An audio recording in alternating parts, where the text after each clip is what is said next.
دیکھیں فلسطین کا علاقہ زرخیز ترین علاقہ ہے، شام کا علاقہ ہے۔ اصل میں پرانے وقتوں میں شام میں یہ سارے علاقے شامل ہیں، جو آج کا شام ہے یہ بھی شام تھا، جو اردن ہے یہ بھی شام تھا، جو لبنان ہے یہ بھی شام تھا، جو فلسطین ہے یہ بھی شام تھا، جو آج اسرائیل ہے یہ بھی شام تھا۔ جب پہلے وقتوں میں آپ شام کہتے تھے، یعنی پرانی کتابوں میں جب آپ شام پڑھتے ہیں تو آپ یہ سمجھ لیں کہ یہ پانچوں علاقے اس شام کا حصہ تھے۔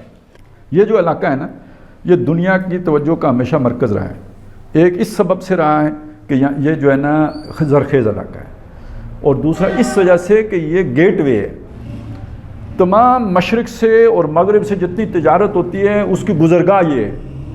یہ نہر سویز تو اب بنی ہے نا، پہلے جتنا بھی مشرق سے آتا تھا مال تجارت وہ آ کے یمن اترتا تھا، اور یمن سے وہ جا کے اترتا تھا شام، مطلب اسے زمینی راستے سے جاتا تھا، اور مغرب میں وہاں سے چلا جاتا، اور جو مغرب سے آتا تھا وہ آ کے شام اترا۔ تو یہ ایسٹ ویسٹ ٹریڈ ساری اس علاقے میں ہوتی تھی۔ تو جو بھی معاشی طاقت جس نے بننا ہے تو یہ علاقہ اس کے قبضے میں ہونا لازمی ہے۔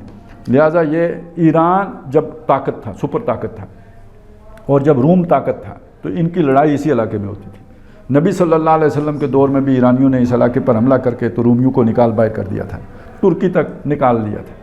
پھر رومیوں نے اسی دور میں چند سالوں کے بعد، 8-9 سالوں کے بعد دوبارہ حملہ کر کے ایرانیوں کو شکست دے دی تھی۔